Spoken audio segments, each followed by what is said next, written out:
It's about loving yourself, and you have to love yourself even in the shitty parts. Because if you don't love yourself, no one will love you. Marriage. Yeah. So if you never get married, Yeah. has your life been complete? Yes. Philosophically, they say that God is an hermaphrodite. The bonds that unites you, that is the love bonds. That is what makes you one. That is what makes you hermaphrodite.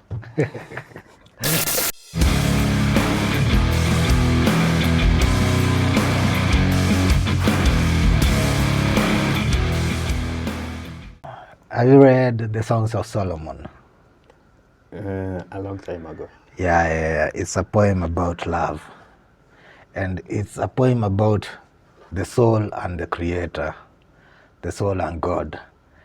And it shows you that the soul is never separate from the creator. So the Song of Solomon is about the intertwining of the interactions between the soul and the creator when the soul experiences life on earth.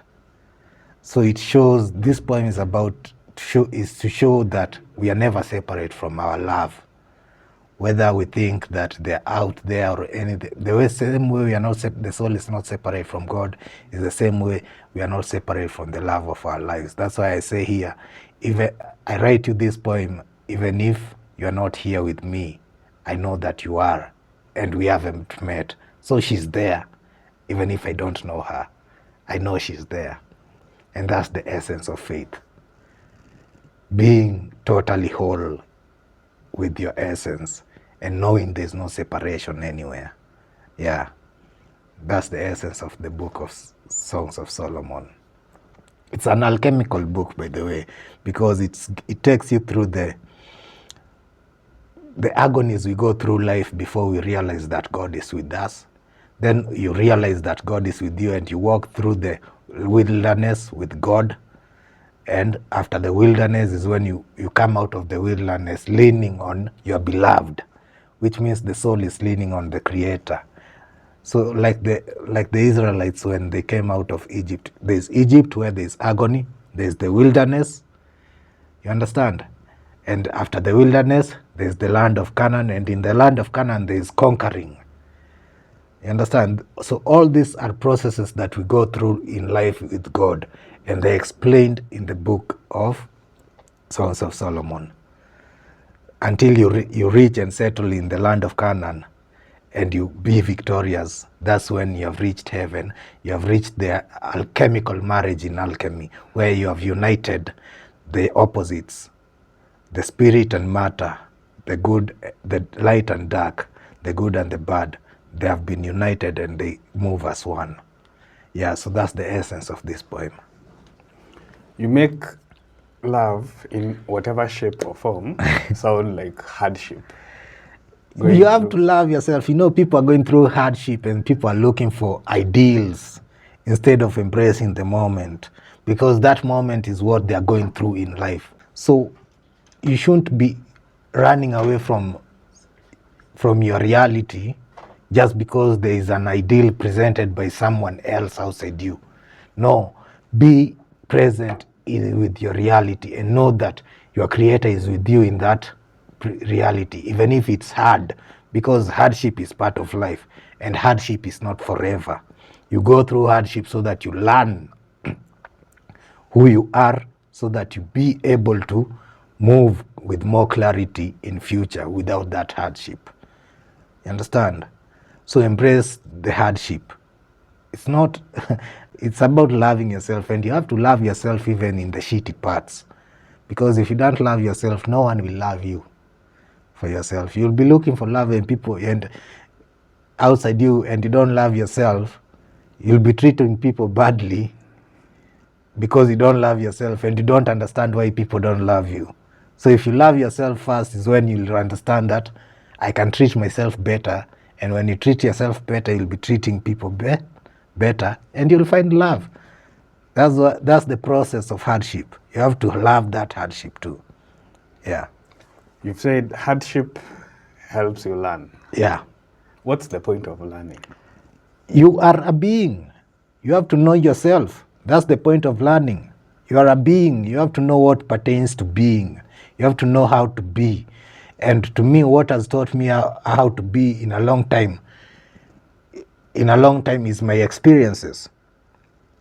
And when I read the Bible after a very long time is when I realized that the Bible teaches us how to be as we are created in the original form. This is how we are supposed to be in this moment and eternally. But when you are searching for God, when you're going through the agony in Egypt, you understand? You have no Bible to teach you, but God is there teaching you through that agony in Egypt. Understand? Then God appears and saves you from that Egypt and frees you from Egypt, from that hardship you're going through. He takes you to the wilderness. The wilderness, you complain, but you're complaining to a God that is present, and He answers you. Understand? The wilderness is hard too, but God answers. Understand? That is the process. Then you go to Canaan with courage and boldness. You attack these people. You conquer the world. Understand? Once you conquer the world, what else is there to be? You know God, you know His laws, and what else can stop you? So all these things are necessary in life. But the Bible is what is going to teach you. After the wilderness is when you'll realize that the Bible is there to teach you how to be. And that's the point of being, because without knowing what you are and how to be, you will not do anything in life. And that's when they'll say that the devil will sit on you. He will keep you in Egypt forever. I'm telling you. So, I want to attack the Bible for a minute. Attack it. You said that the questions come from within. Yeah. And the answers come from within. Yeah. So why are we looking outside to the Bible? Exactly. I told you the word is a living word. So the word is life. Understand? So we are not looking outside for the Bible. We are searching. How can I put this? It's not outside because there is no outside. Do you get it? I do. However. There is no outside. However, I get that. It's all part of life, because even, people are going to tell you, don't go to the doctor, God will make you nini. But the doctor is part of life. Understand? And God also is part of life, and God is the one who made the doctor to be able to treat you. So the doctor is not outside you. The doctor is inside life. It's all part of life. The word is within life. There's nothing outside life. So the key word here is outside. So you are within the instruction, what you're experiencing. I told you, you are not separate from that. So what you're experiencing is what you are. So the Bible is also what you are. It is a living word. I'm not talking about the Bible alone. I'm talking about all the spiritual books, because they are living words. There is nothing that is dead in life. Everything is living, even the stone. You understand? So to teach yourself how to be, or to meet yourself with the understanding, to teach you about who you are, because there's a point where I used to read the Bible and I realized I passed through all these things without the Bible, and I realized all these things without the Bible. So the Bible is simply affirming to me what I am by what I have passed through and known. You understand? So there's no outside in life. Everything is within life. There's nothing to condemn or to uplift. There's just you to be aware. The goal is awareness, to grow consciously and have a new set of eyes every day, eternally, infinitely. I like that concept now. Everything is in life. Yeah. There's nothing outside. There's nothing outside. And everything is you. And everything is you. Yeah. So when you're hating another, you're hating you. Yourself. Yeah. When you're judging you. That's why you have been told, don't judge, don't pay evil for evil, because you are doing it to yourself. Understand? And the more conscious you are about God, the more you see these things, and the more you realize that the devil is also alive. He wants you to hate. He wants you to judge. He wants you to kill, because it is you he is targeting, and it is you he wants you to die. So you're fighting, you realize you're not fighting the other person, you're fighting the devil. You understand? So when you judge the other person, you realize it's the devil making you to judge. So you're not judging him, you're fighting the devil. You see through that person, because that person is you. So the devil goes away, this guy knows me. I don't have a soul here to. So everything is you, there is no outside. There's no outside. So even the devil It's you. is you. Yeah. He has a proper place in the universe. So the devil is not him out there. No. He has a proper place and function in the universe, and he has to fulfill that function. He's like the alter ego of God, telling you this is good, take it, but it's bad. But God is telling you follow me, and everything is just like the other mind of God, so that you can learn, because the devil makes you learn by experience, because he's going to who is tormenting you in Egypt? So it's the devil. So he makes you learn by experience. You understand? He has a proper place and function in the universe. And God is the one who puts everything in their proper place. So there's nothing out of order, even the devil. Because if there would be anything out of order, God would not be God. Yeah. I see the devil as the bad that we talk of in, when we say good and bad. He's not bad, because we are whole. He just has his own perspective of how he wants to be like God. You understand? But he doesn't know who he is, so he can't be like God. So whatever he does is ignorance. It's just ignorance, let me say, because he's not accepting himself. Yeah, he's competitive for all the wrong reasons that are there. So he'll do anything. You see, the way the devil operates, the truth, the only thing that is there in the universe, the whole universe, is the truth. So the devil has nothing for himself. The only thing he can do is to turn this truth upside down, to pervert the truth. You understand? So he has nothing for himself, nothing new for himself that he can create. He just uses what God has. So there is a truth in everything. There is truth in everything, whether good or bad, dark or light or whatever. There is truth in everything. So when you grow, when you walk more with God, when you see more clearly, is when you realize the truth in everything that you went through. That's why we go through Egypt, and there's truth in that Egypt too. That's why I tell you, the devil has a purpose, a proper place in the universe. Yeah. Who is the devil? I don't know. I know God, but I don't know who he is. I can't limit him. I can't limit God. I can't say this is God, but I can't say. I can only say what is not. I can't. Oh, how can I? I can only say what he's not. I can't say what he is. But the devil is your alter ego. The ego, not alter ego. The ego itself. Anything that pertains to limitation, that makes you believe in limitation, is the devil. Because you are infinite. You understand? You are the reality. And in reality, there is no limitation. So anything that limits you, that makes you feel bad about yourself, that makes you just hate life, is the devil. Anything that limits, let me just put it like that. Yeah. So we've come to this realm, this world, Yeah. to experience the devil, Yeah. to experience God, Yeah. and to find ourselves as being both. Not as being both, because when we came to this world, one. we did as one. Yeah. We didn't separate God and no. Those two. Yeah, you can't run away from yourself. The same way you have the most high inside you is the same way you have the least significant inside you.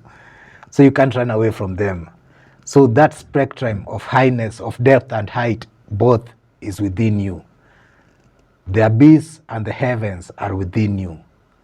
So you have to walk as one who knows.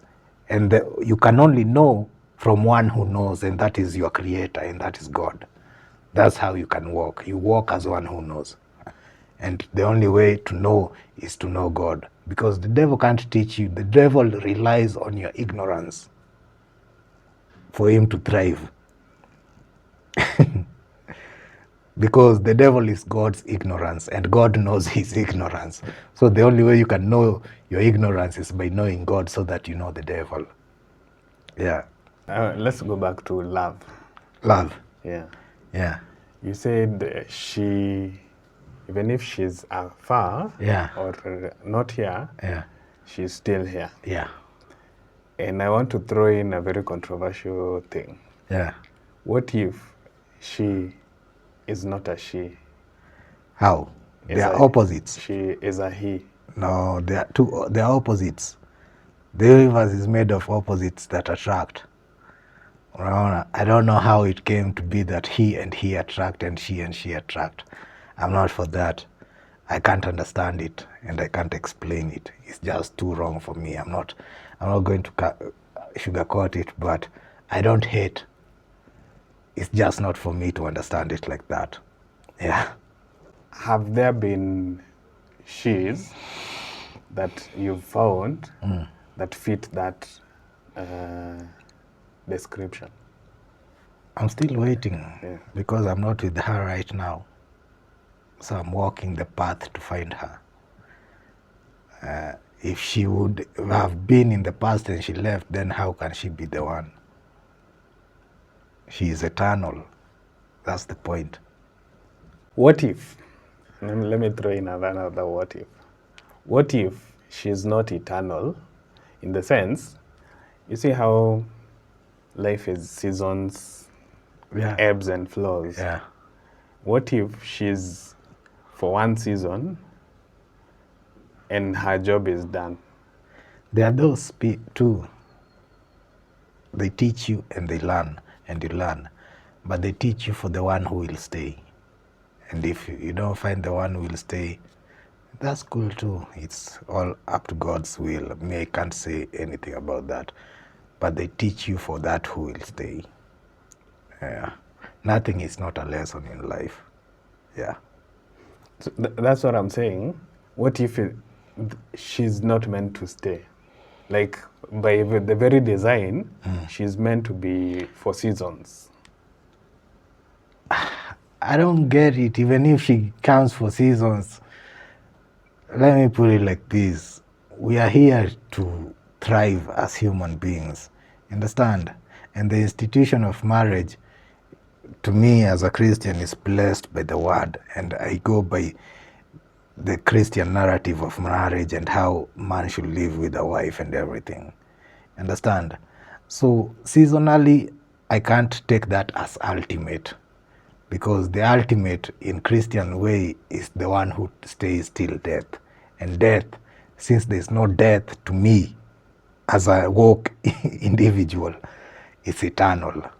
Yeah, so those ones who come for seasons are limitations that are limited by the operations of earth, not the universe.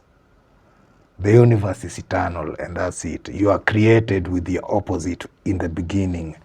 And that opposite is with you to fulfill your purposes every day, each moment for eternity. Yeah. Another what if. Yeah. What if she is already you? She's you. Not she's already. She's you. That's why I say you are created with the opposite. She's you. And you are her. You can't separate. It's you. She's there. That's why I say this poem. She's here where I am. There's some scientific term. I don't know, photons or what. I don't know if they're photons or something, that when they're turned, one is on the opposite side of the earth and the other one is the opposite side but when you turn it, the other one turns too at the same time. Have you ever heard of that? It's a superposition or I don't know what it is, but yeah. The superposition or superimposition. I have heard of it. You've heard of it. Yeah. When you turn this one on this side of Any earth, effect on this one affects this one, that other one. despite the distance. Despite the distance and separation. So that's how I'm saying We are together from the beginning to the It's end. called quantum entanglement. Yeah, quantum entanglement. Yes. So Yeah. two particles are entangled. So even if you separate them and put one in one galaxy and another in another galaxy, any change on one will affect the other Exactly. instantaneously. Instantly. Yeah, that's how you are with your other. Because it's not even the other, it's you.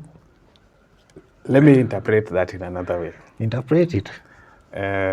You are the other, and the other is you. Yeah. So there's science, I think it's science, that says we embody both the masculine and feminine energies in all of us. Yeah. Men have the masculine and the feminine, women have the masculine and the feminine. Yeah.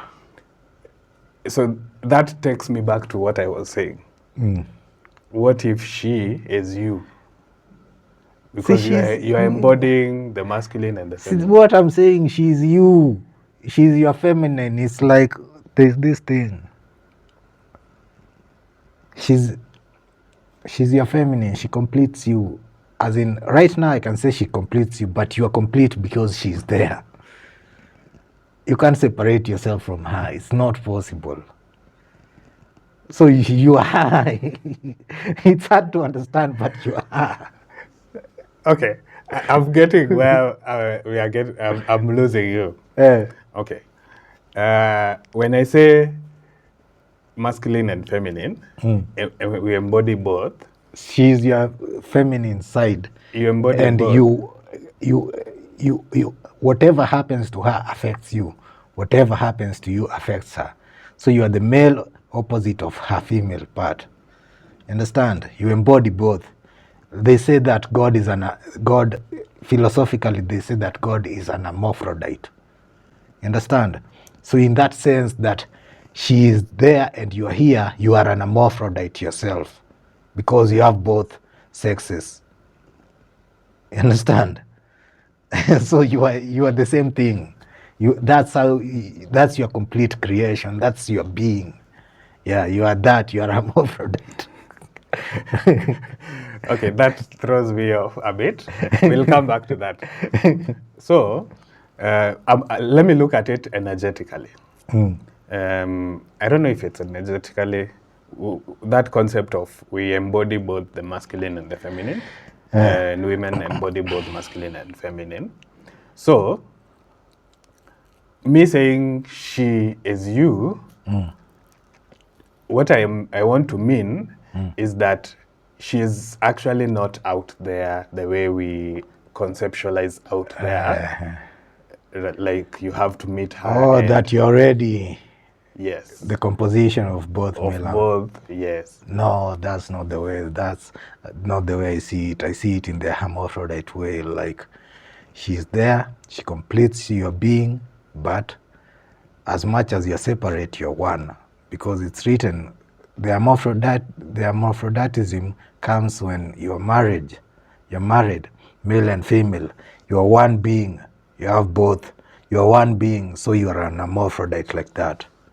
Yeah, that's the male you and that's the female you. You can't have both because that would defeat the purpose of being male and would defeat the purpose of being female. In what sense? Because you are male, you are completely male. You understand? You have estrogen. Who has estrogen and who has the... You have all these things and she has the other things. You don't have the things she has and you have the things he has. But you have the oneness, that is love, the commonness that unites you, the bonds that unites you. That is the love bonds. That is what makes you one. That is what makes you hermaphrodite. I'm still on that in the sense, you see, we've talked a lot about not looking outside. Yeah. And I still want to stick to that. Yeah. So there's no outside. You're not looking outside. You're looking at yourself. Yes, you are. Yeah. And I understand there is no outside. Yeah. That concept. Yeah. However, when we are searching for a soulmate, we are searching outside. The It's still within yes, life, the inside experience life. of searching and everything ends when you learn that she is there, whether you search or not. The experience of searching is a process that ends eventually when you realize she's there, even when she's not there. You found her. That's when the soul comes out of the wilderness, leaning on the beloved. When you realize God is there, even when he's not there. Yeah, so searching is not something we can argue for, that can argue for this. Nini. So, okay, let me put it this way. You see, the searching, or the looking, or whatever you want to call it, the fact that yes, she is here, but she's not here. That she is not here is what we are at. That's where we are. But that is a process. Let's argue from that point. But that is not complete, because we are taking the essence of these conversations is to take people to completion. And completion is when you're leaning on the unseen, because you believe all the seen comes from the unseen, and the unseen is complete in essence. Yeah. Go on. So what I'm saying is that even if she's not there, when you realize that she's in the unseen and she's there and she's complete, what is there to search for? It's like searching for God and realize God has always been there. And now you live in complete wholeness and security and protection of God, because you feel him, you know he's there. But it's a process. That searching process that you're saying, it's a process that ends. So you will realize that she's there, and like they say in these, what do you call them? Attraction, the law of attraction and everything. Live as though it is there and it will be there. Because it's already there. But now you're searching because you feel disconnected. You understand? But the disconnection is something to be filled by more clarity, by that walk. We said that walk with God. God will give you clarity and you'll see that it is always there. There's nothing missing. Yeah. Marriage. Yeah. So if you never get married, Yeah. has your life been complete? Yes. There's nothing incomplete in life. There are those who are meant to get married, there are those who are not meant to get married. But they are two. In essence, they are two in one. No, that doesn't mean that they are separate. People like Paul never got married, but I feel like they were fulfilled. They have their purpose. God knows. This one is somehow beyond my explanation, but me, what I know is that God knows. Yeah. So you are not incomplete. There's nothing incomplete in life. We covered this. Life is total and complete and whole. Yeah. So as you walk, know that your other path is walking lonely in the other part of the world, searching for you, or content with you as separate, as not being there physically, not separate. Yeah. To the love of my life. When we take walks, I like to listen to the sounds of your steps, to follow your body's motion, to watch your eyes go. And when you speak, I like to hear your pauses, so I can complete them with my silence and hope that you notice. I like to be danced by your presence, a motion in stillness that only your unconscious can notice. I like the effortless subtlety that we mingle with in the beyondness of my mind. I like that you are here with me, even when we haven't met yet. I like that I write love poems to you, the love of my life. For here and there, I am where you are, we are.